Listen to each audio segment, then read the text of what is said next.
ವಿದ್ಯಾರ್ಥಿಗಳೆಲ್ಲರಿಗೂ ನನ್ನ ನಮಸ್ಕಾರಗಳು ಹಾಗೂ ಈ ದಿನದ ಆನ್ಲೈನ್ ತರಗತಿಗೆ ತಮ್ಮೆಲ್ಲರನ್ನು ಸ್ವಾಗತಿಸುತ್ತಾ ಈ ದಿನದ ಒಂದು ನಾನು ತರಗತಿಯನ್ನು ಪ್ರಾರಂಭ ಮಾಡ್ತಾ ಇದ್ದೇನೆ. So welcome to all for today's online class. Then in yesterday's class we discussed about the structure, the DNA. Then the double helical structure of DNA proposed by Watson and Crick, that is the popularly called Watson-Crick model of DNA. ಆ ರೀತಿ ನಾವು ಅದನ್ನು ಕರೆದಿದ್ದನ್ನು ನಾವು study ಮಾಡಿದ್ವಿ. Then the central dogma of molecular biology. So the central dogma of molecular biology once again proposed by Crick, Francis Crick proposed central dogma of molecular biology. That means, so in central dogma, that is all information stored in DNA. That is DNA. Those information later transferred to mRNA. Here in DNA. So repeated or continuously the formation of the true copy of DNA, that is replication of DNA, that process is continuous in the DNA, then transfer the informations to mRNA by the phenomenon is called transcription. Those information now transferred to mRNA by transcription.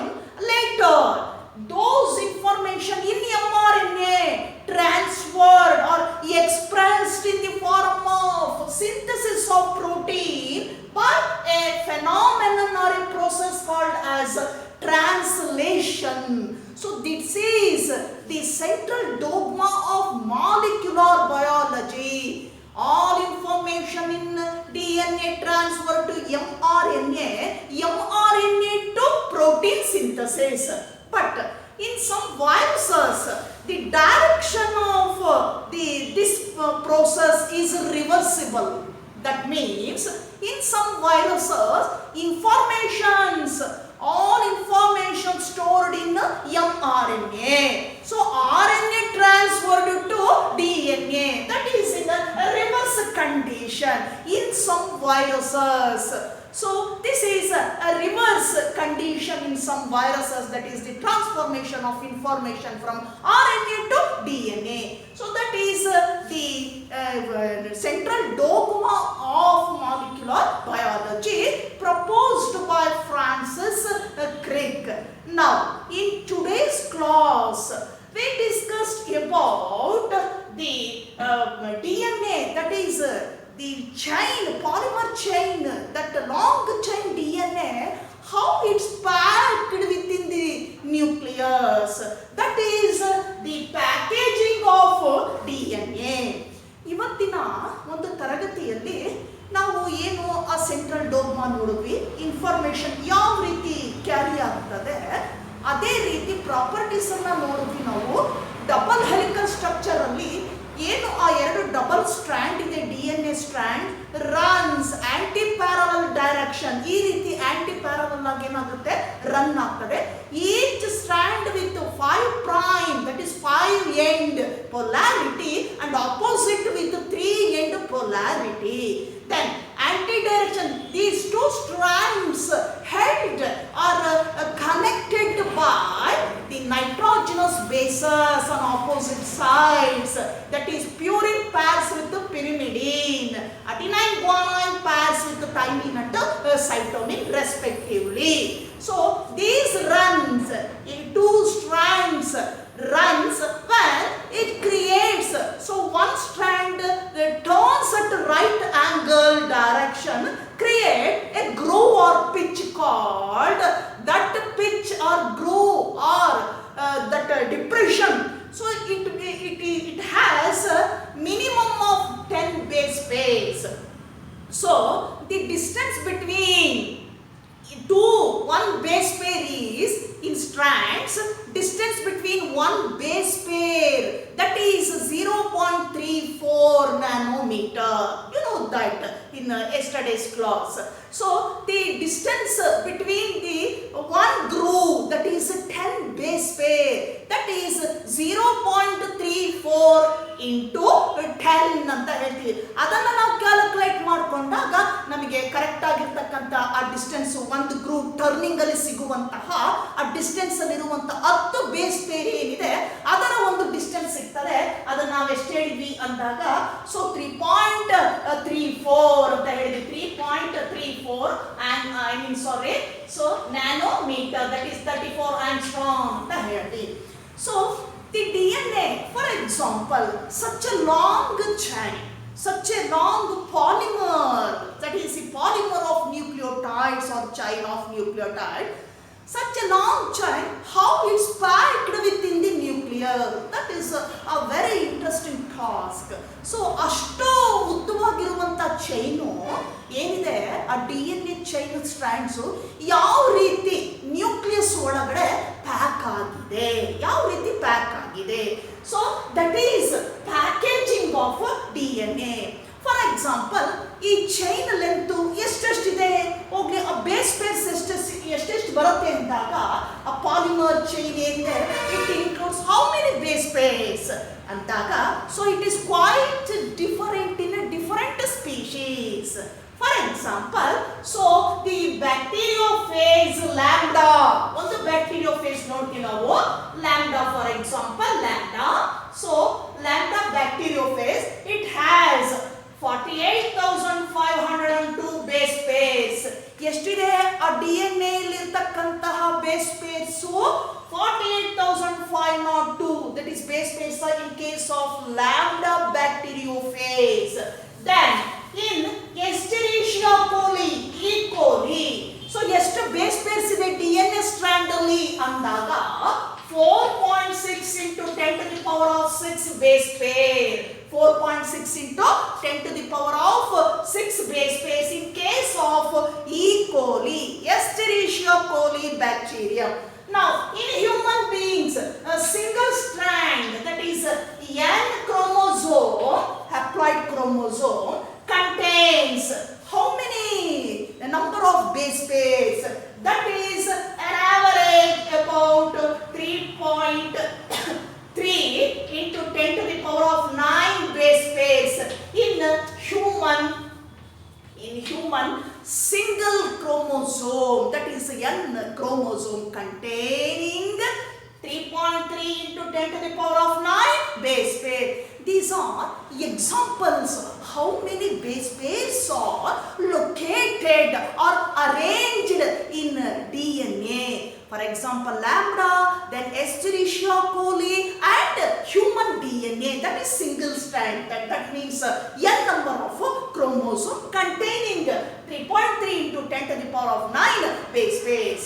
And now, so such a long polymer, how it's packed within the nucleus. That is very interesting and amazing one. ಇಷ್ಟು ಒಂದು ಉದ್ದವಾಗಿರ್ತಕ್ಕಂತಹ ಏನು long chain ಇದೆ DNA chain, nucleus ಒಳಗಡೆ ಏನಿದೆ, nucleus ಒಳಗಡೆ ಯಾವ ರೀತಿ ಪ್ಯಾಕ್ ಆಗಿದೆ ಅನ್ನುವಂಥದ್ದು, that is packaging of DNA. So it's very very interesting point. ಅಷ್ಟುದ್ದ ಇರುವಂಥದ್ದು ಯಾವ ರೀತಿ ಆ ನ್ಯೂಕ್ಲಿಯಸ್ ಒಳಗಡೆ ಪ್ಯಾಕ್ ಆಗಿದೆ ಅನ್ನೋದು packaging of the DNA. So the DNA chain, what about the length of DNA in different species? ಎಷ್ಟಿರ್ಬೋದು DNA length ಅಂದಾಗ, so approximately a typical mammalian cell DNA length is about 2.2 meter. ನೋಡಿ ಎಷ್ಟಿದೆ ಇಲ್ಲಿ, ಒಂದು mammalian cell ಅನ್ನ ನಾವು measure ಮಾಡಿದಾಗ ಅದರ nucleus ಒಳಗಡೆ DNA ಲೆಂತ್ ಎಷ್ಟಿದೆಯಪ್ಪ ಅಂದಾಗ 2.2 metre. So how it's long length DNA packed within the nucleus. That is very very important point has to be noted. ಇರುವಂಥದ್ದು. ನೋಡಿ, ಇಷ್ಟುದ್ದ ಇರುವಂತ DNA ಏನಿದೆ ಆ ನ್ಯೂಕ್ಲಿಯಸ್ ಒಳಗಡೆ ಯಾವ ತರ ಪ್ಯಾಕಿಂಗ್ ಆಗಿದೆ, ಪ್ಯಾಕ್ ಆಗಿರುವಂಥದ್ದು 2.2 ಮೀಟರ್ ಇದೆ ಇದು. For example Escherichia coli, shortly termed as E coli, ಏನಂತ ಹೇಳ್ತೀವಿ, E coli. So the length of DNA measures about approximately 1.36 millimeter. 1.36 millimeter in case of Escherichia coli bacterium ಅಲ್ಲಿ. ಸೊ ಇದು ನಾವು ಇಷ್ಟುದ್ದ ಇರ್ತಕ್ಕಂತಹ DNA ಯಾವ ರೀತಿಯಾಗಿ ಈ ಒಂದು ನ್ಯೂಕ್ಲಿಯಸ್ ಒಳಗೆ ಪ್ಯಾಕ್ ಆಗಿದೆ ಅಂದಾಗ ಆ ಒಂದು ಕಾನ್ಸೆಪ್ಟ್ ಏನಿದೆ, ಪ್ಯಾಕೇಜಿಂಗ್ ಆಫ್ DNA.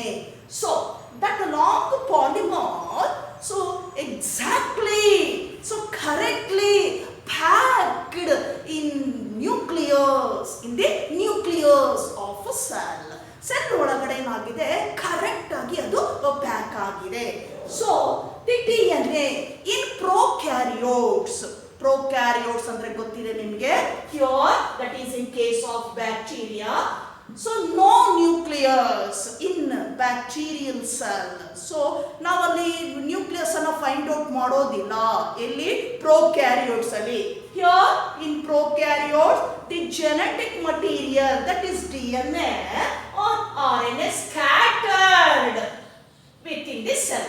ಅಂದ್ರೆ ಸ್ಕ್ಯಾಟರ್ಡ್ ಅಂದ್ರೆ ಆ ಸೆಲ್ಗೆ ಅದಕ್ಕೆ ಆಗಿರುವ ನ್ಯೂಕ್ಲಿಯಸ್ ಇರೋದಿಲ್ಲ, ನ್ಯೂಕ್ಲಿಯರ್ ಮೆಂಬ್ರೇನ್ ಇರೋದಿಲ್ಲ. ಹಾಗಾಗಿ ಪೂರ್ತಿ ಏನಾಗಿರುತ್ತೆ, ಸ್ಕ್ಯಾಟರ್ ಆಗಿರ್ತದೆ. ಏನಾಗಿರುತ್ತೆ, ಅಲ್ಲೆಲ್ಲ ಹರಡ್ಕೊಂಡಿರ್ತದೆ. ಸೆಂಟರ್ ಅಲ್ಲಿ ಏನಾಗಿರುತ್ತೆ, ಹರಡ್ಕೊಂಡಿರ್ತದೆ, ಸ್ಪ್ರೆಡ್ ಆಗಿರ್ತದೆ ಜೆನೆಟಿಕ್ ಮಟೀರಿಯಲ್. ಸೊ ಏನು ಇಲ್ಲಿದೆ ಇನ್ ಪ್ರೊಕ್ಯಾರಿಯೋಟ್ಸ್ ಯಾವ ರೀತಿ ಪ್ಯಾಕೇಜ್ ಆಗಿದೆ ಅಂದಾಗ, so in prokaryotes DNA, that is the negatively charged fragments. DNA nothing but negatively charged fragments. Negatively charged fragments are molecules. DNA ನಲ್ಲಿರ್ತಕ್ಕಂಥ ಮಾಲಿಕ್ಯೂಲ್ಸ್ ಏನಾಗಿದೆ, ನೆಗೆಟಿವ್ಲಿ ಚಾರ್ಜ್ಡ್ ಮಾಲಿಕ್ಯೂಲ್ಸ್ ಅಂತ ಕರಿತೇವೆ. ಈಗ ಪ್ರೊಕ್ಯಾರಿಯೋಟ್ಸ್ ಅಲ್ಲಿ ಏನಾಗಿರ್ತದೆ, prokaryotes that is in case of bacteria. So the DNA, that molecules, negatively charged molecules attracted towards some the basic proteins, those are positively charged. ಇಲ್ಲೇನಾಗಿರ್ತದೆ, negative charge ಇರ್ತಕ್ಕಂಥ DNA molecules ಏನಾಗಿರ್ತದೆ prokaryotes ಅಲ್ಲಿ. So some basic proteins, positively charged basic proteins held together.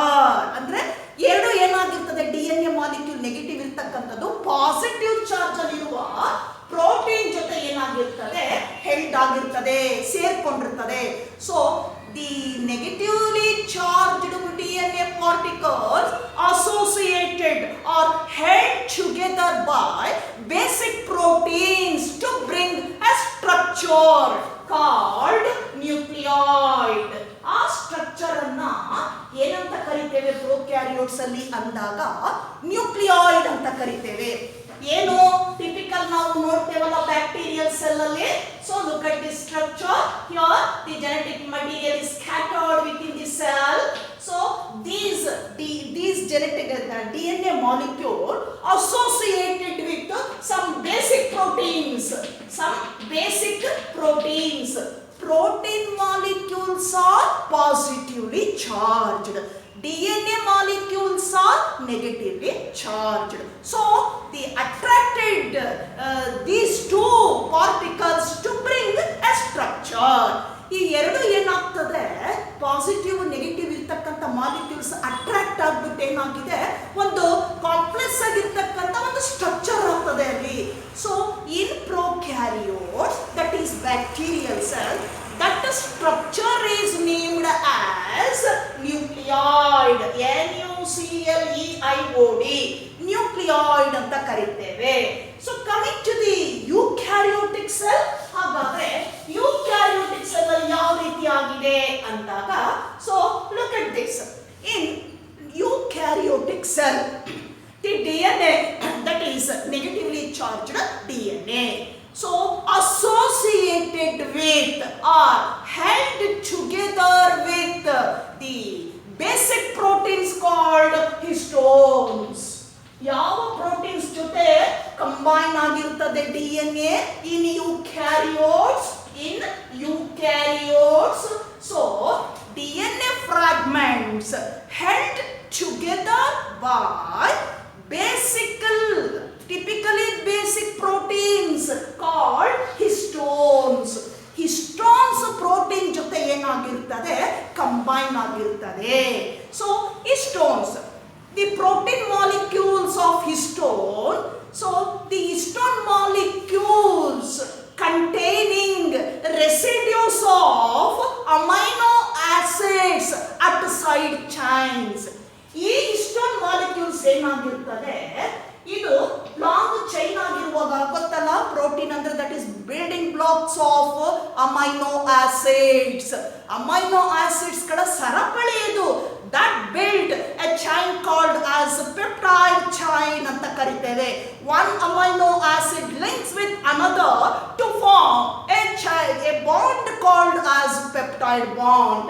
So here in case of eukaryotes, histones, that is a basic proteins, histones as side chains with residues of amino acids.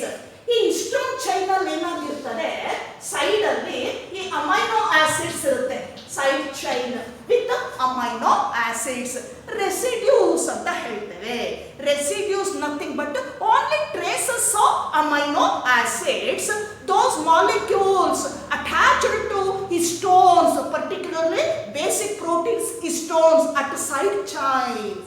Side chain ಅಲ್ಲಿ ಈ amino acids ನ residues ಅನ್ನ ನೋಡ್ತೇವೆ. Particularly the type of amino acids at side chain of histone named lysine and arginine. Lysine and arginine. So these two are the residual amino acids attached to the side chain of the histone protein molecule. Side chain alli lysine matte arginine, these two are the type of amino acids among 20. 20 ತರಹದ amino acids ಅಲ್ಲಿ ಇದು ಎರಡು ಒಂದು ರೀತಿಯ amino acids, lysine ಮತ್ತೆ ಆರ್ಜಿನೈನ್. Histone ಈ ಒಂದು molecule ಏನಿದೆ, ಇದಕ್ಕೆ ಸೈಡ್ ಚೈನ್ ಆಗಿ ರೆಸಿಡ್ಯೂಸ್ ತರ ಟ್ರೇಸಸ್ ಆಗ್ಬಿಟ್ಟು ಲೈಸಿನ್ ಮತ್ತೆ ಆರ್ಜಿನೈನ್ ಏನಾಗಿರ್ತದೆ ಅಲ್ಲಿ ಅಟ್ಯಾಚ್ ಆಗಿರ್ತದೆ. So these amino acid molecules have positively charged, ಏನಾಗಿರ್ತದೆ ಅದು ಪಾಸಿಟಿವ್ ಚಾರ್ಜ್ ಅನ್ನು ಹೊಂದಿರ್ತದೆ. ಯಾವುದು amino acids. Now the negatively charged DNA particles attracted towards positively charged amino acids at side chain of histone. ಈಗ ಇದಕ್ಕೇನಾಗುತ್ತೆ, ನಮ್ಮ DNA molecules negative charge ಇರತಕ್ಕಂಥ DNA molecules ಏನಾಗುತ್ತೆ attract ಆಗ್ತಾ ಬರ್ತದೆ. So histone typically histone molecule, histone structure, protein molecule made up of 8 molecules. Look at this diagram. So ಈ ಏನು ಯೂಕ್ಯಾರಿಯೋಟ್ಸ್ ಅಲ್ಲಿ basic proteins ಏನಂತ ಕರೆದ್ವಿ ನಾವು, ಹಿಸ್ಟೋನ್ಸ್ ಅಂತ ಕರೆದ್ವಿ. ಈ ಹಿಸ್ಟೋನ್ಸ್ ಏನಾಗಿರ್ತದೆ, ಟಿಪಿಕಲ್ ಆಗಿ 8 ಮಾಲಿಕ್ಯೂಲ್ಸ್ ಇಂದ ಸೇರ್ಕೊಂಡು ಒಂದು ಸ್ಟ್ರಕ್ಚರ್ ಆಗಿರ್ತದೆ, ಹಿಸ್ಟೋನ್ ಆಕ್ಟಾಮಿಯರ್ ಅಂತ ಕರಿತೇವೆ. So the basic protein histone made up of 8 molecules to form a structure called histone octamer. Histone octamer. ನೋಡಿ ಈ ತರ ಏನಾಗುತ್ತೆ, ಒಂದು ಸ್ಟ್ರಕ್ಚರ್ ಫಾರ್ಮೇಶನ್ ಆಗ್ತದೆ, ಇಷ್ಟೊಂದು ಒಂದು ಸ್ಟ್ರಕ್ಚರ್ ಫಾರ್ಮೇಶನ್ ಆಗ್ತದೆ. ಸೊ ಇದು 8 ಮಾಲಿಕ್ಯೂಲ್ಸ್ ಇಂದ ಮಾಡಲ್ಪಟ್ಟಿದೆ ಹಿಸ್ಟೋನ್. ಅದನ್ನ ಹಿಸ್ಟೋನ್ ಆಕ್ಟಾಮಿಯರ್ ಅಂತ ಕರಿತೇವೆ. Look at this diagram. So this is histone octamer. ಈ ಆಕ್ಟಾಮಿಯರ್ ಅಲ್ಲಿ ಸೈಡ್ ಚೈನ್ ಅಲ್ಲಿ ಏನಿದೆ, ಅಮೈನೋ ಆಸಿಡ್ ರೆಸಿಡ್ಯೂಸ್ ಇದೆ. ಪರ್ಟಿಕ್ಯುಲರ್ ಆಗಿ ಯಾವ ಅಮೈನೋ ಆಸಿಡ್ ಇದೆ? Lysine and arginine. ಲೈಸಿನ್ ಮತ್ತೆ ಆರ್ಜಿನೈನ್ ಇದೆ. ಈ ಸೈಡ್ ಚೈನ್ಗೆ DNA ನೆಗೆಟಿವ್ ಚಾರ್ಜ್ ಇರ್ತಕ್ಕಂಥ DNA ಫ್ರಾಗ್ಮೆಂಟ್ಸ್ ಏನಾಗುತ್ತೆ? ಅಟ್ಯಾಚ್ ಆಗ್ತದೆ. Look at this diagram. So this is DNA molecule. This is the histone octamer. This one is H1 histone, basic histone. Then this is core of histone molecules. ಈ ತರ ಏನಾಗಿರ್ತದೆ, ಇದು pack ಆಗ್ತಾ ಬರ್ತದೆ. Now DNA so coiled in histone octamer repeatedly. ಏನಾಗುತ್ತೆ ಈಗ DNA ಈ histone ಆಕ್ಟೋಮಿಯರ್ಗೆ ಏನಾಗುತ್ತೆ? ಸುತ್ತಕೊಳ್ತಾ ಬರುತ್ತೆ, ಕಾಯಿಲ್ ಆಗ್ತಾ ಬರ್ತದೆ. ನೋಡಿ ಈ ತರ ಕಾಯಿಲ್ ಆಗ್ತಾ ಬರ್ತದೆ. So repeatedly coiling of DNA molecules to histone octamer to bring a structure called nucleosome. ಅದು ಆ ರೀತಿ ಕಾಯಿಲ್ ಆಗ್ಬಿಟ್ಟು ಒಂದು ಸ್ಟ್ರಕ್ಚರ್ ಕೊಡುತ್ತಲ್ಲ, ಅದನ್ನೇನಂತ ಕರಿತೇವೆ? ನ್ಯೂಕ್ಲಿಯೋಸೋಮ್ ಅಂತ ಕರಿತೇವೆ. Nucleosome. So this is the structure of nucleosome. This is histone octamer.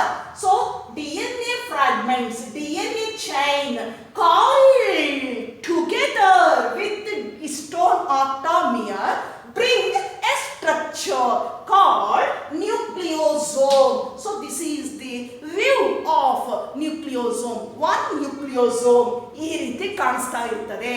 So DNA fragments ಏನಾಗುತ್ತೆ? Chain histone ಆಕ್ಟೋಮಿಯರ್ಗೆ ಏನಾಗುತ್ತೆ? ಸುತ್ತಕೊಳ್ತಾ ಬರುತ್ತೆ, ಕಾಯಿಲ್ ಆಗ್ತಾ ಬರ್ತದೆ. ಕಾಯಿಲ್ ಆಗಿದ್ದು ಹೇಗೆ ಕಾಣಿಸುತ್ತೆ? ನಮಗೆ ಒಂದು ಸ್ಟ್ರಕ್ಚರ್ ಅನ್ನ ಕೊಡ್ತದೆ. ಆ ಸ್ಟ್ರಕ್ಚರ್ ಅನ್ನು ನಾವೇನಂತ ಕರಿತೇವೆ? ನ್ಯೂಕ್ಲಿಯೋಸೋಮ್. ಇದು ಒಂದು ನ್ಯೂಕ್ಲಿಯೋಸೋಮ್ ನ ರಚನೆ. Structure of A nucleosome in the in the nucleus. Nucleus ಒಳಗಡೆ ಈ ರೀತಿ ಕಾಣಿಸ್ತದೆ ನಮಗೆ. ಅರ್ಥ ಆಗ್ತಿದೆಯಲ್ಲ? ಸೊ ಈಗ nucleosome. So such a nucleosome, such a structure of nucleosome repeatedly coiled on histone octamer to bring chromatin. ನೋಡಿ ಏನಾಗುತ್ತೆ? ಈ ನ್ಯೂಕ್ಲಿಯೋಸೋಮ್ ಇದೆಯಲ್ಲ, ಈ ತರ ಸ್ಟ್ರಕ್ಚರ್ ಏನಾಗುತ್ತೆ? ಕ್ರೋಮೋಸೋಮ್ ಅಲ್ಲಿ ರಿಪೀಟೆಡ್ ಆಗಿ ಅಂತ ಅನೇಕ ಸ್ಟ್ರಕ್ಚರ್ ಫಾರ್ಮೇಷನ್ ಆಗಿ ಆಗಿ ಆಗಿ ಆಗಿ ಒಂದೊಂದು ನ್ಯೂಕ್ಲಿಯೋಸೋಮ್ ಹೀಗೆ number of nucleosomes are arranged on the chromosome to bring a structure called chromatin. ಏನಂತ ಕರಿತೇವೆ ಆ ಸ್ಟ್ರಕ್ಚರ್ ಅನ್ನ? Chromatin. So look at this diagram. ಹೇಗೆ ಕಾಣುತ್ತೆ chromatin? So the chromatin structure in the nucleus appears like this. ಈ ತರ ಕಾಣಿಸುತ್ತೆ. Nucleus ಒಳಗಡೆ ಯಾವ ಟೈಪ್ ಕಾಣ್ತಿದ್ದು? ಈ ತರ ಕಾಣಿಸ್ತಾ ಇರ್ತದೆ. ಯಾವುದು? ಕ್ರೋಮ್ಯಾಟಿನ್. ಸೊ ಹೇಗೆ ಕಾಣುತ್ತದು ಅಂದ್ರೆ, so it appears like the beads on string ಅಂತ ಕರಿತೇವೆ. ಅರ್ಥ, ದಾರದಲ್ಲಿ ಮಣಿಯನ್ನ ಪೋಣಿಸಿದ್ರೆ ಹೇಗೆ ಕಾಣಿಸುತ್ತೋ ಆ ತರ ದಾರ ತರ ಇರುವಂತಹ ಆ ಏನು ಇದೆ ಒಂದು ಚೈನು ಮಧ್ಯ ಮಧ್ಯ ಆ ನ್ಯೂಕ್ಲಿಯೋಸೋಮ್ ಎಲ್ಲ ಫಾರ್ಮೇಷನ್ ಆಗಿದ್ದು ಮಣಿ ತರ ಕಾಣಿಸ್ತಾ ಇರ್ತದೆ. ಅಂತ number of nucleosomes are there. ಅಲ್ಲಿರುತ್ತೆ. ಅದು ಹ್ಯಾಕ್ ಕಾಣಿಸುತ್ತೆ ನಮ್ಗಲ್ಲಿ ಅಂದಾಗ ಈ ತರ ಕಾಣಿಸ್ತಾ ಹೋಗ್ತದೆ. ಸೊ ಇಲ್ಲಿ ಮಧ್ಯ ಮಧ್ಯ ನೋಡಿ ಅನೇಕ ನ್ಯೂಕ್ಲಿಯೋಸೋಮ್ಸ್ ರಚನೆ ನೋಡ್ತೇವೆ ನಾವು. ಸೊ ಈ ತರ ಇರುವಂತ ರಚನೆಯನ್ನ ಕ್ರೋಮ್ಯಾಟಿನ್ ಅಂತ ಕರಿತೀವಿ. ಏನಂತ ಹೇಳ್ತೇವೆ? ಕ್ರೋಮ್ಯಾಟಿನ್ ಅಂತ ಕರಿತೇವೆ. So the chromatin nothing but number of nucleosomes repeatedly coiled together to form chromatin network. ಹೇಗೆ ಕಾಣಿಸ್ತಾ ಇದೆ? ಇದು ನೆಟ್ವರ್ಕ್ ತರ ಕಾಣಿಸುತ್ತೆ. ದಾರದಲ್ಲಿ ಮಣಿಯನ್ನ ಪೋಣಿಸಿದ್ರೆ ಹೇಗೆ ಕಾಣಿಸುತ್ತೋ ಅಲ್ಲಲ್ಲಿ ನೋಡಿ bead like structure. So this dot like structure nothing but ಏನಂತ ಹೇಳ್ತೀವಿ? ನ್ಯೂಕ್ಲಿಯೋಸೋಮ್. ಈ ತರ ಕಾಣಿಸ್ತಿರುತ್ತೆ. So this structure is called chromatin. So ಇದನ್ನ ನಾವು ನೋಡಬಹುದು. This can be seen under electron microscope. ನಾವು ಎಲೆಕ್ಟ್ರಾನ್ ಮೈಕ್ರೋಸ್ಕೋಪ್ ಅಲ್ಲಿ ತುಂಬಾ ಚೆನ್ನಾಗಿ ಕ್ರೊಮ್ಯಾಟಿನ್ ಅನ್ನ ನ್ಯೂಕ್ಲಿಯಸ್ ಒಳಗಡೆ. ಅರ್ಥ ಆಗ್ತಿದೆಯಲ್ಲ? Then so the region of chromatin later requires other or additional protein molecules. ಮುಂದುವರೆದು ಏನಾಗ್ತದೆ, ಈ chromatin requires additional protein molecules, ಮತ್ತೆ ಹೆಚ್ಚುವರಿಯಾಗಿ ಪ್ರೋಟೀನ್ ಮಾಲಿಕ್ಯೂಲ್ಸ್ ಅನ್ನ ಏನ್ ಮಾಡುತ್ತದೋ ರಿಕ್ವೈರ್ ಮಾಡ್ಕೊಳ್ತದೆ. ಪ್ರೋಟೀನ್ ಮಾಲಿಕ್ಯೂಲ್ಸ್ ಅನ್ನ ರಿಕ್ವೈರ್ ಮಾಡ್ಕೊಳ್ತದೆ ಟು ಬಿಕಮ್. ಏನಾಗಬಹುದಪ್ಪ ಅದು ಅಂದಾಗ ನಾನ್ ಹಿಸ್ಟೋನ್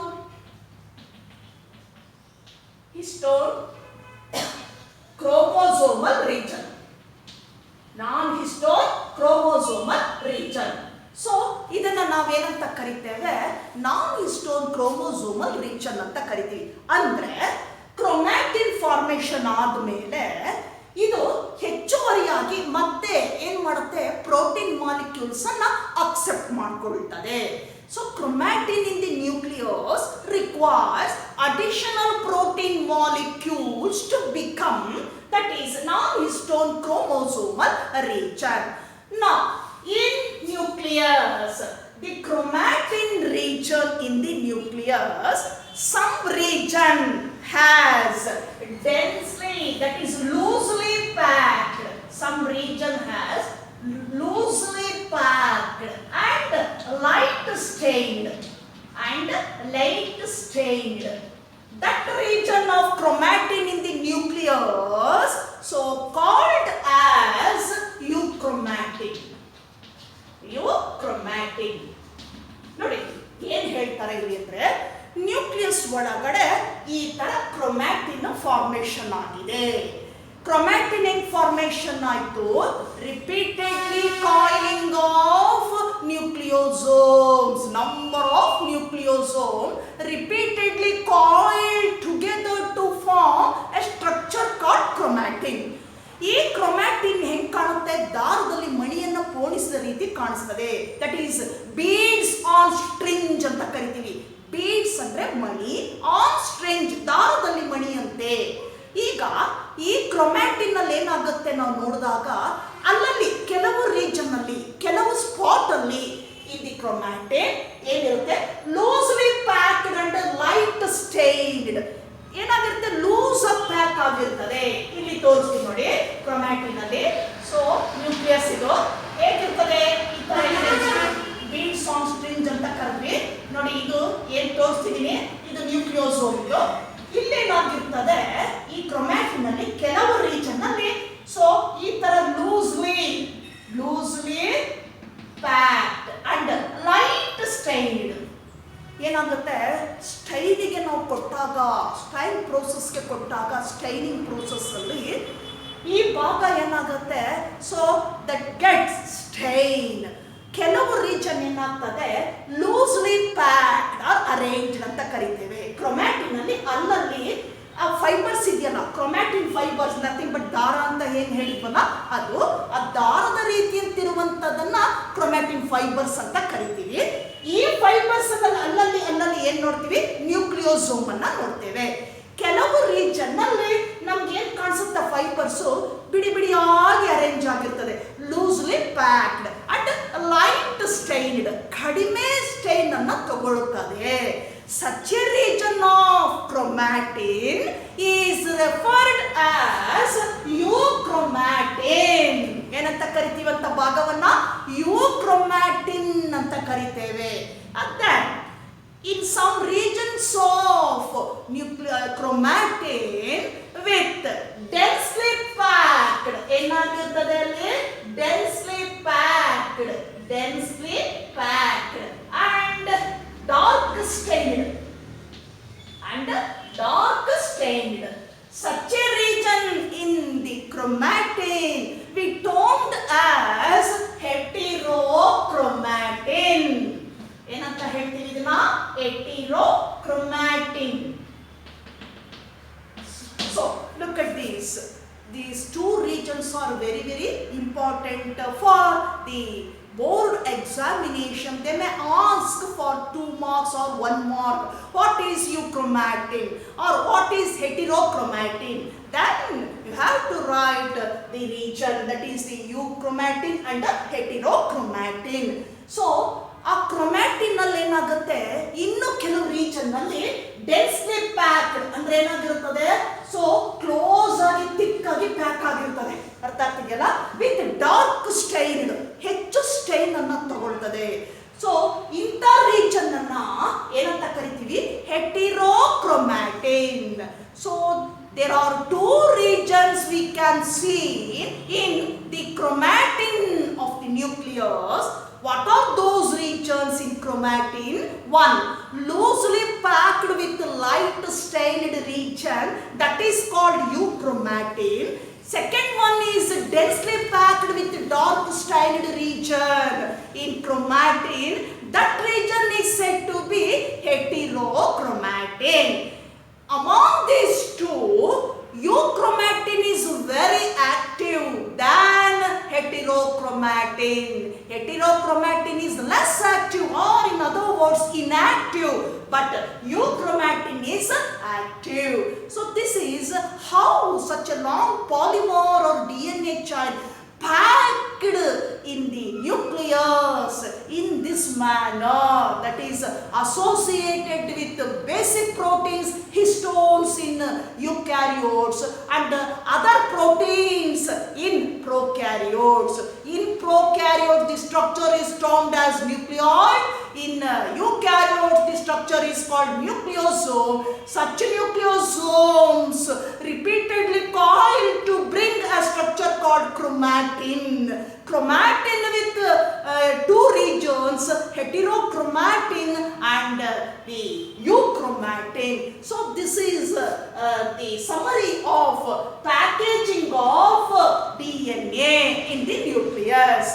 ಇದನ್ನ ನಾವು ಪ್ಯಾಕೇಜಿಂಗ್ ಆಫ್ DNA, ಅಷ್ಟು ಉದ್ದವಾಗಿರುವಂತಹ ಅಂತ ಲೆಂತ್ ಇರುವಂತಹ ಆ ಚೈನ್, DNA ಚೈನು ಯಾವ ರೀತಿ ನ್ಯೂಕ್ಲಿಯಸ್ ಒಳಗಡೆ ಪ್ಯಾಕ್ ಆಗಿದೆ ಅನ್ನೋದು ಇಲ್ಲಿವರೆಗೂ ನಾವು ನೋಡಿದಂತಹ ಒಂದು ಸಮ್ಮರಿ.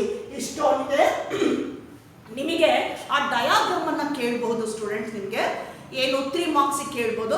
ರೈಟ್ ಅಥವಾ what is the nucleosome, write the labeled diagram of nucleosome and explain it. ಅದನ್ನು ಎಕ್ಸ್ಪ್ಲೈನ್ ಮಾಡಿ ಅಂತ ನಿಮಗೆ ಕೇಳ್ಬೋದು, 3 marks ಕೇಳ್ಬೋದು. So this is the summary of packaging of DNA in the nucleus. Now we move on to the next concept.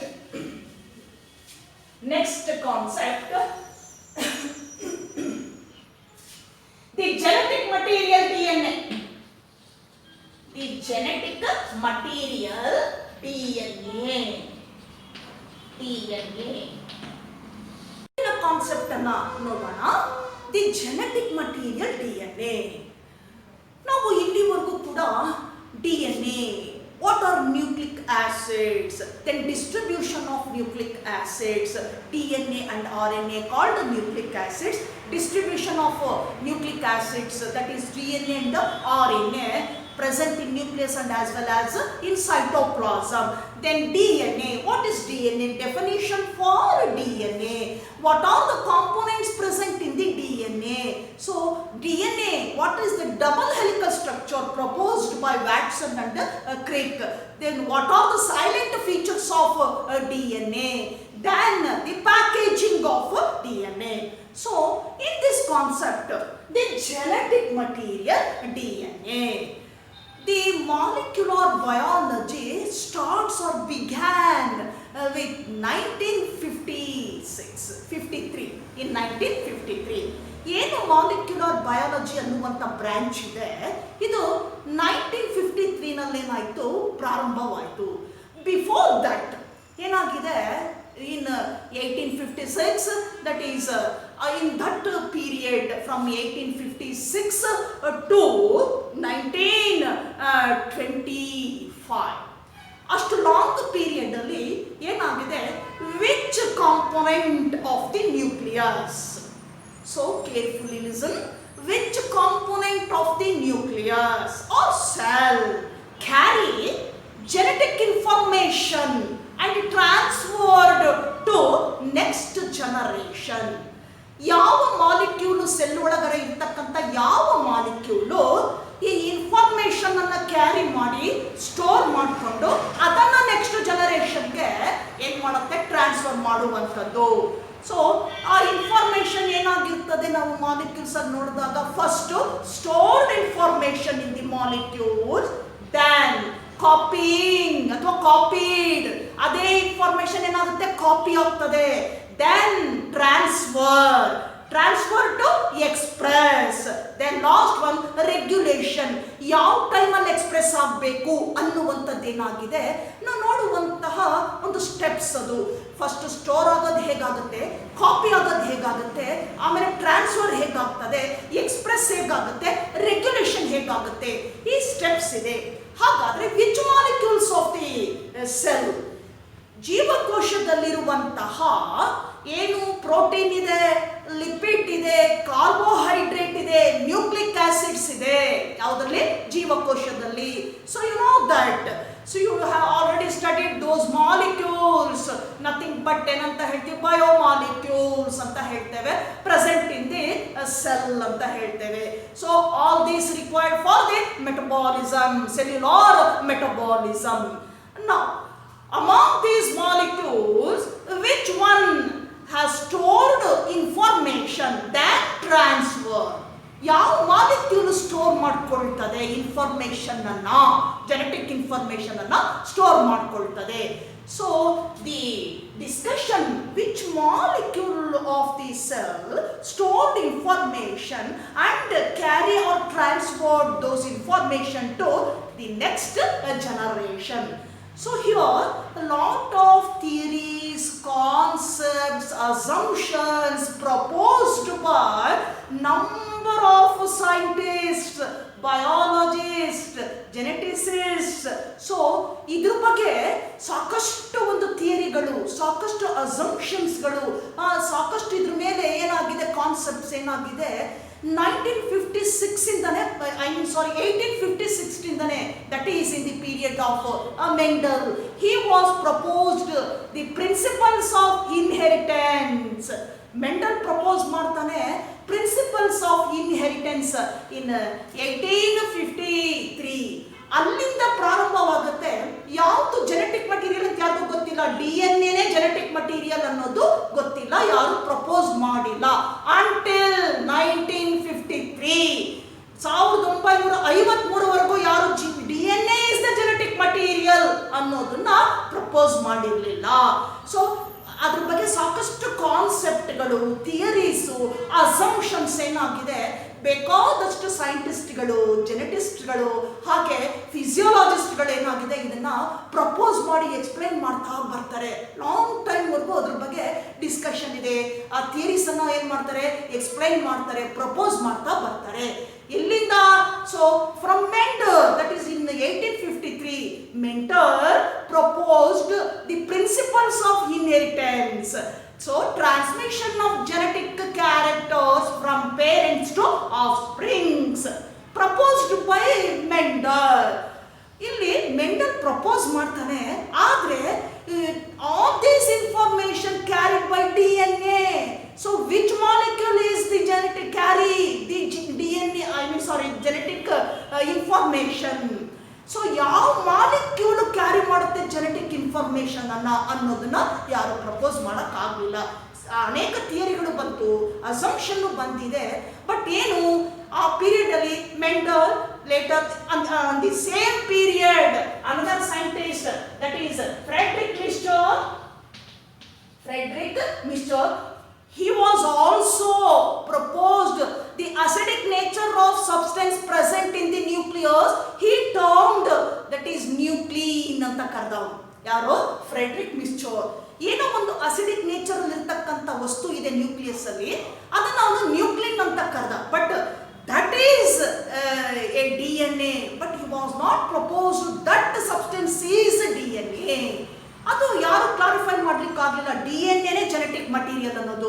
ಸಾಕಷ್ಟು assumptions ಬಂದಿದೆ, ಥಿಯರಿಗಳನ್ನ propose ಮಾಡ್ತಾ ಬಂದಿದ್ದಾರೆ. ಬೇಕಾದಷ್ಟು ಬಯಾಲಜಿಸ್ಟ್ಗಳು, ಜೆನೆಟಿಸಿಸ್ಟ್ಗಳು ಎಲ್ಲ ಮಾಡ್ತಾ ಬಂದಿದ್ದಾರೆ.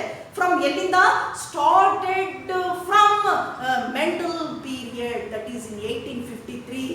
Later, so Friedrich Mischur proposed or identified nuclein, the acidic nature of substance present in the nucleus, nuclein.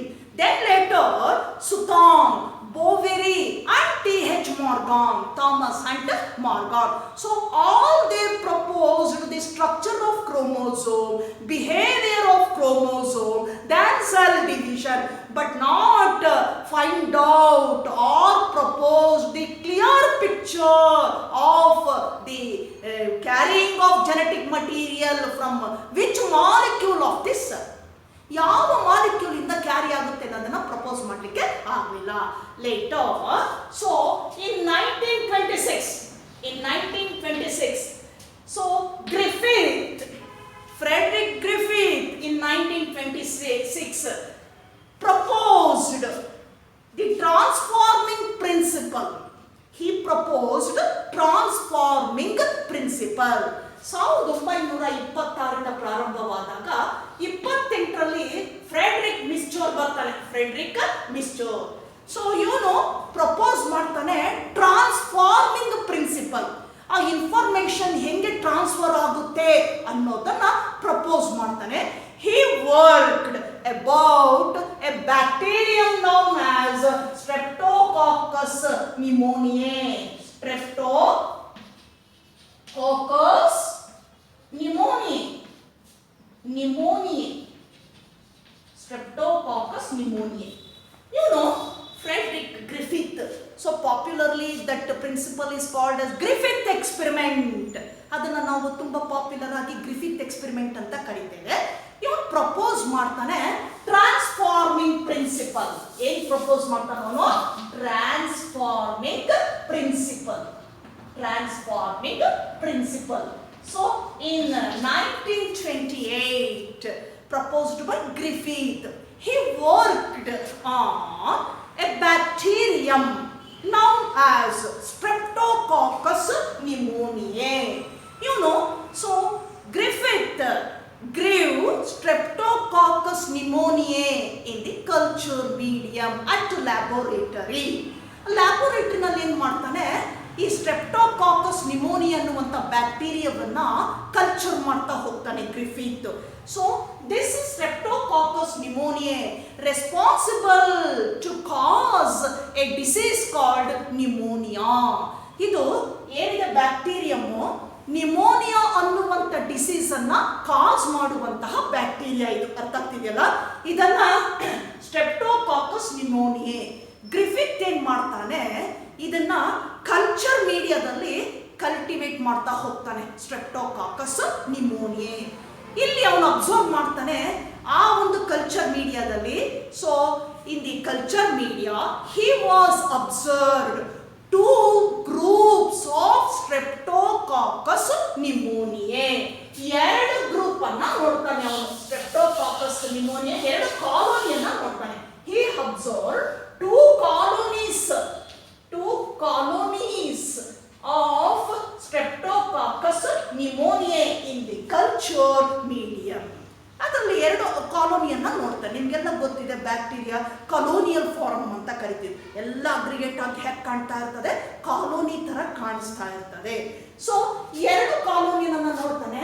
So one is smooth shiny coated colony. Another one is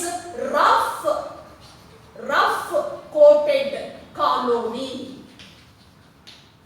ನೋಡಿ, ಈಗ ಕಲ್ಚರ್ ಮಾಡಿರುವಂತಹ ಬ್ಯಾಕ್ಟೀರಿಯಾ ಏನಿದೆ 2 ಗುಂಪುಗಳಾಗಿ ಐಡೆಂಟಿಫೈ ಮಾಡ್ತಾನೆ. 2 ಗುಂಪಲ್ಲಿ ಏನಾಗುತ್ತೆ ಕಂಡು ಬರುತ್ತೆ, ಅವನು ಅಬ್ಸರ್ವ್ ಮಾಡ್ತಾನೆ. 2 ಗುಂಪು ಕಾಲೋನಿಯನ್ನ ನೋಡ್ತಾನೆ.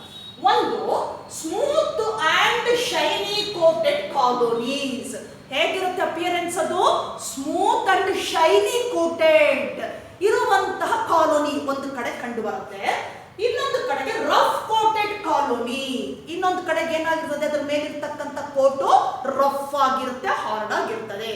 So the smooth and shiny coated colony, in this colony this is due to the secretion of a polysaccharide. This is due to the secretion of a polysaccharide mucus. Polysaccharide mucus that brings the appearance of smooth and shiny. ಏನಾಗಿದೆ, ಈ ಕಾಲೋನಿನಲ್ಲಿ ಆ ಒಂದು ವಸ್ತು ಇದೆ, that is the presence of mucus. ಹಾಗಾಗಿ ಏನ್ ಮಾಡುತ್ತೆ, that creates a shiny and smooth coating. ಏನ್ ಕೊಡುತ್ತದು, ಶೈನಿ ಮತ್ತೆ ಸ್ಮೂತ್ ಕೋಟಿಂಗ್ ಅನ್ನ ಕೊಡುತ್ತೆ. ಇನ್ನೊಂದು ಕಾಲೋನಿನಲ್ಲಿ here mucus is absent. ಏನಾಗಿದೆ, secretion of that polysaccharide is absent in rough colony. So Griffith named this colony as S strain bacteria. So he named this colony as R strain. ಈಗ ಅವನು ಹೆಸರು ಕೊಡ್ತಾನೆ, smooth and shiny ಇರೋದನ್ನ S strain ಅಂತ ಕೊಡ್ತಾನೆ, R rough coated ಇರೋದನ್ನ R strain ಅಂತ ಕೊಡ್ತಾನೆ. ಈಗ ಏನ್ ಮಾಡ್ತಾನೆ, ಎಕ್ಸ್ಪೆರಿಮೆಂಟ್ ಮಾಡ್ತಾ ಹೋಗ್ತಾನೆ ಅವನು. So this S strain bacteria injected to mice. ಇದನ್ನ ಮೈಸಿಗೆ ಏನ್ ಮಾಡ್ತಾನೆ, ಇಂಜೆಕ್ಟ್ ಮಾಡ್ತಾನೆ. ಮೈಸ್ ಗೊತ್ತಲ್ಲ, ಇಲಿಗೆ ಏನ್ ಮಾಡ್ತಾನೆ, ಇಂಜೆಕ್ಟ್ ಮಾಡ್ತಾನೆ. ಯಾವುದು, ಎಸ್ ಸ್ಟ್ರೈನ್ ಬ್ಯಾಕ್ಟೀರಿಯಾವನ್ನ. So simultaneously R strain bacteria also injected to mice. ಇದನ್ನ ಕೂಡ ಮೈಸಿಗೆ ಏನ್ ಮಾಡ್ತಾನೆ, ಇಂಜೆಕ್ಟ್ ಮಾಡ್ತಾನೆ. ವಾಟ್ ಹ್ಯಾಪನ್, ಏನಾಗುತ್ತೆ ಇಲ್ಲಿ ಅಂದಾಗ, so in S strain inject to mice dies, ಏನಾಗುತ್ತೆ, ಇದು ಸತ್ತು ಹೋಗುತ್ತೆ.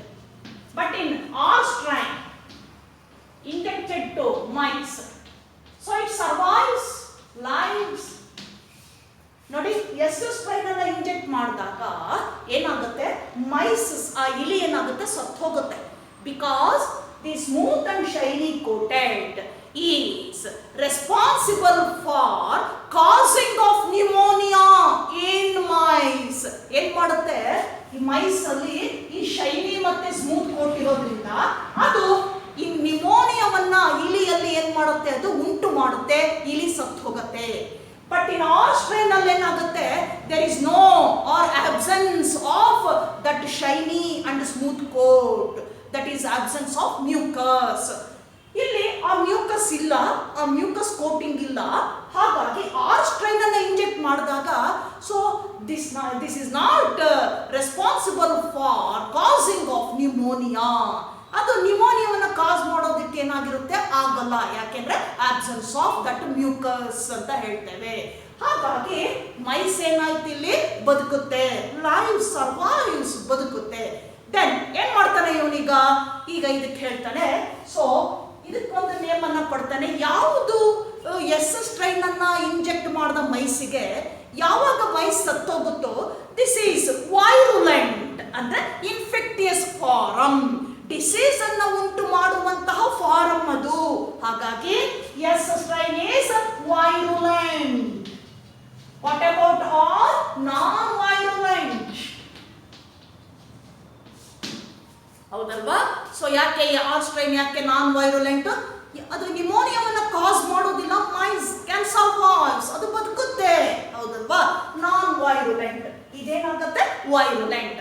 Now Griffith started the experiments continuously on mice. ಈಗ ಮೈಸ್ ಮೇಲೆ ಕಂಟಿನ್ಯೂಸ್ ಆಗಿ ಏನ್ ಮಾಡ್ತಾನೆ, ಎಕ್ಸ್ಪೆರಿಮೆಂಟ್ಸ್ ಅನ್ನ ಮಾಡ್ತಾ ಹೋಗ್ತಾನೆ. ಈಗ ಗ್ರಿಫಿತ್ ಏನ್ ಮಾಡ್ತಾನೆ, ಎಸ್ ಸ್ಟ್ರೈನ್ ನೋಡ್ದ, ಅದು ಮೈಸಿಗೆ ಅದನ್ನ ಇಂಜೆಕ್ಟ್ ಮಾಡಿದಾಗ ಅದು ಸತ್ತು ಹೋಗುತ್ತೆ. ಆರ್ ಸ್ಟ್ರೈನ್ ಇಂಜೆಕ್ಟ್ ಮಾಡಿದಾಗ ಸಾಯೋದಿಲ್ಲ ಮೈಸ್. ಈಗ ಏನ್ ಮಾಡ್ತಾನೆ Griffith, later Griffith treated S strain with heat. ಏನ್ ಮಾಡ್ತಾನೆ ಇವನು, ಶಾಖದೊಂದಿಗೆ ಏನ್ ಮಾಡ್ತಾನೆ, ಎಸ್ ಸ್ಟ್ರೈನ್ ಅನ್ನ ಟ್ರೀಟ್ ಮಾಡ್ತಾನೆ. ಆ ಸ್ಮೂತ್ ಶೈನಿ ಕೋಟೆಡ್ ಬ್ಯಾಕ್ಟೀರಿಯಾ ಇದೆಯಲ್ಲ ಅದನ್ನ ಏನ್ ಮಾಡ್ತಾನೆ ಅವನೀಗ ಹೀಟ್ ಜೊತೆಗೆ ಏನ್ ಮಾಡ್ತಾನೆ ಟ್ರೀಟ್ ಮಾಡ್ತಾನೆ. ವಾಟ್ ಹ್ಯಾಪನ್ ಏನಾಗ್ತದೆ ಅಲ್ಲಿ ಅಂದಾಗ, so S strain that is killed ಏನಾಗುತ್ತೆ ಸತ್ತೋಗುತ್ತದೆ. So S strain heat killed bacteria, ಅದನ್ನೇನಂತ ಹೇಳ್ತಾನೋ, S strain heat killed bacteria. ಈಗ ನೋಡೋಣ ಯಾವ ರೀತಿ ಎಕ್ಸ್ಪೆರಿಮೆಂಟ್ಸ್ ಅನ್ನ ಕಂಡಕ್ಟ್ ಮಾಡ್ತಾ ಹೋಗ್ತಾನೆ. These are the steps conducted by Griffith. S strain heat killed bacteria injected to mice.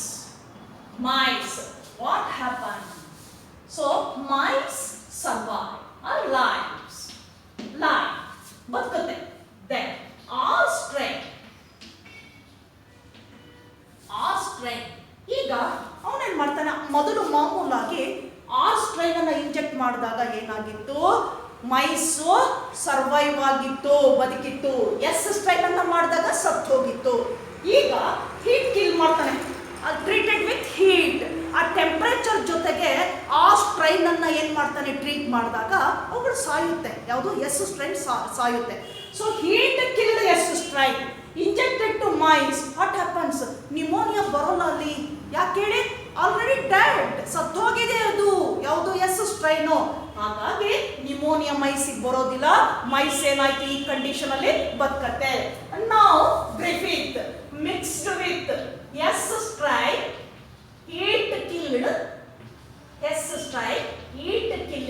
Bacterium plus R life strain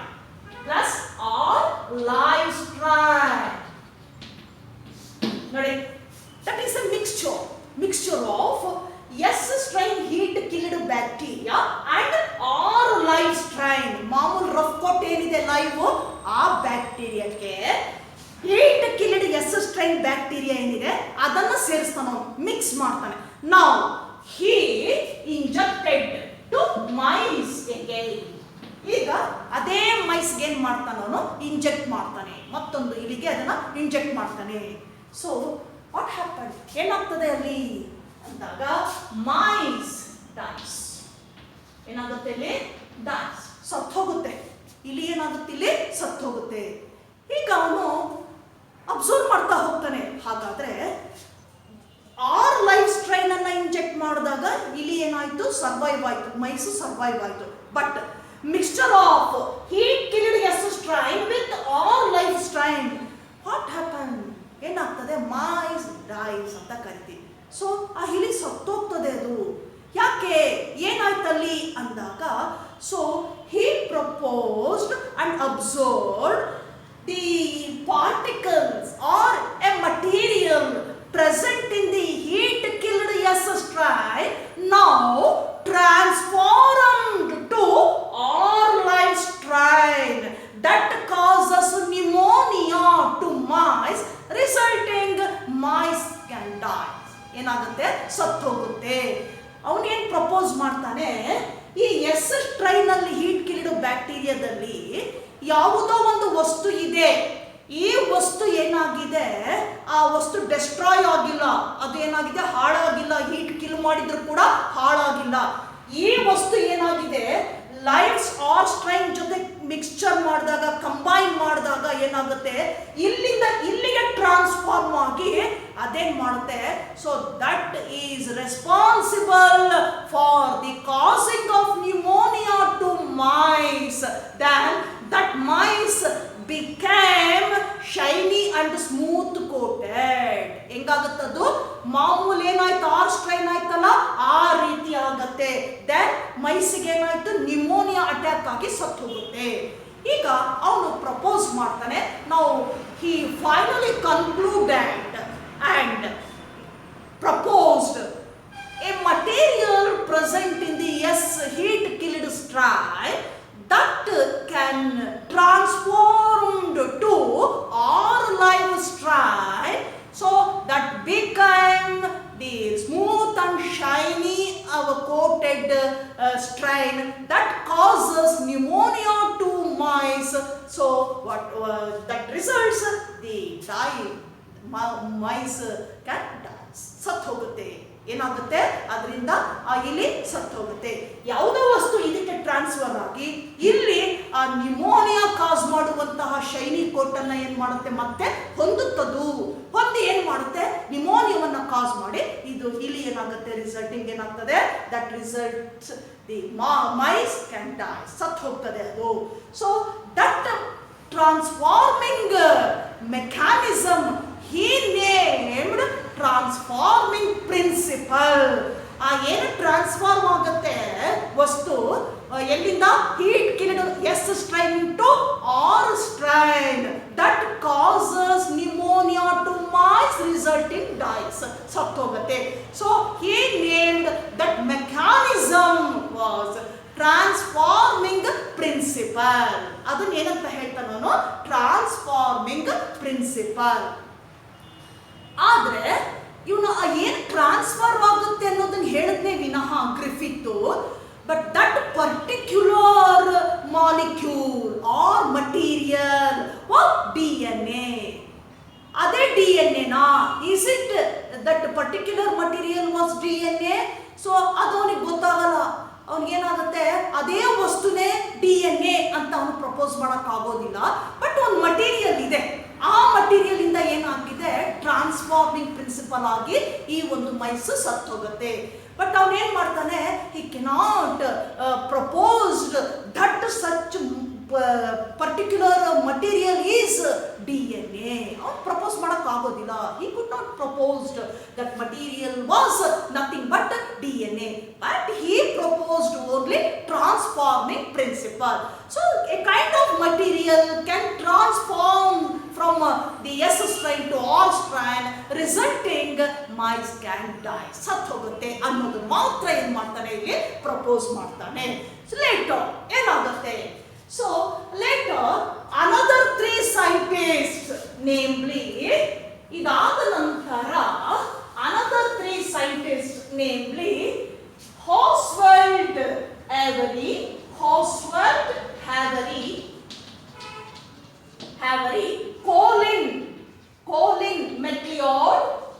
Colin MacLeod and Macklin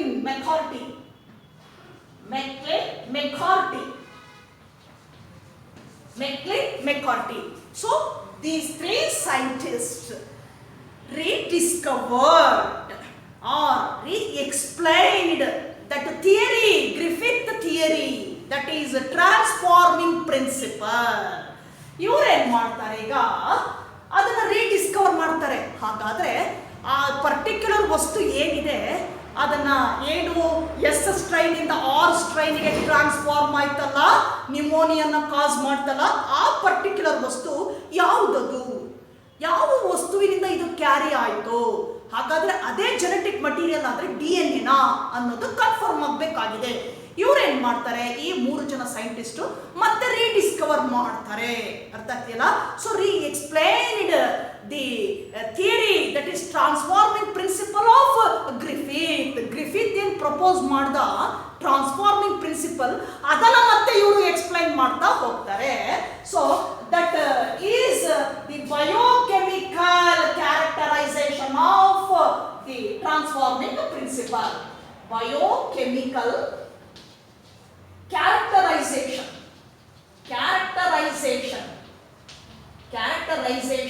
of transforming principle.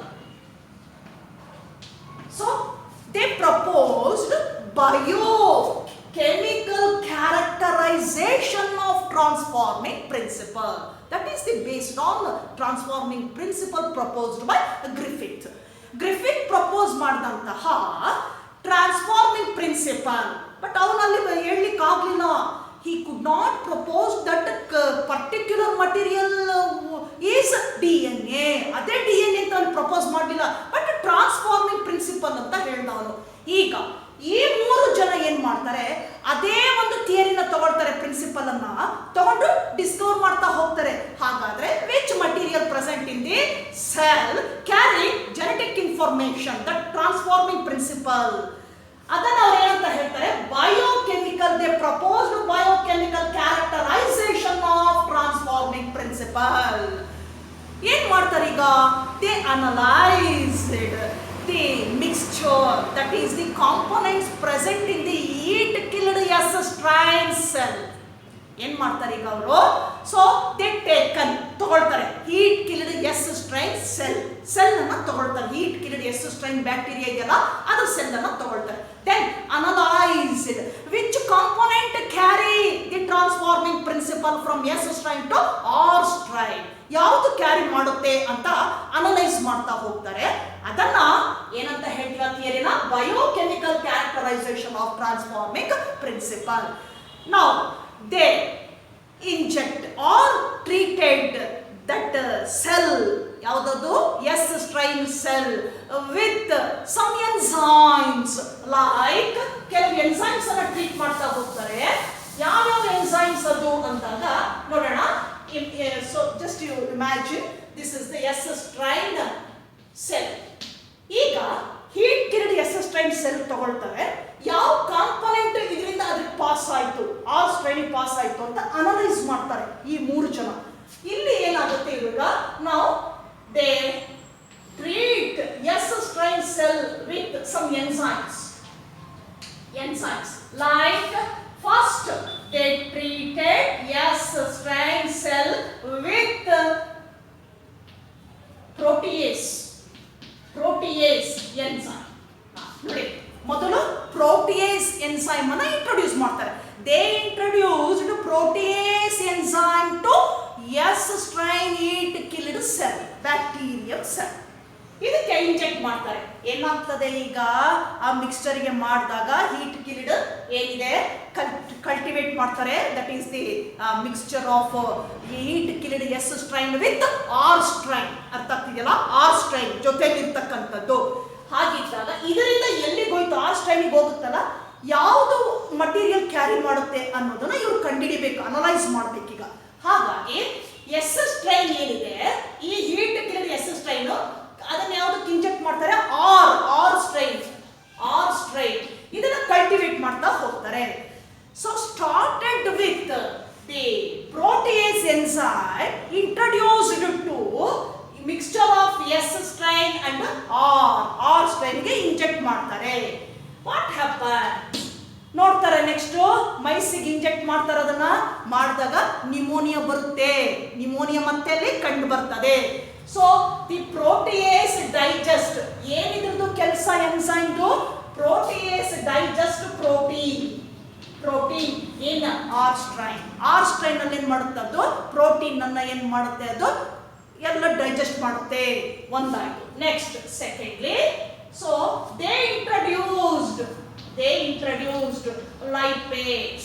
lipase enzyme that digested lipids.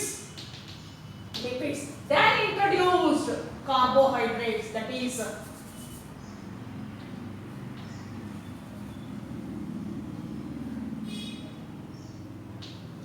hydrates enzymes.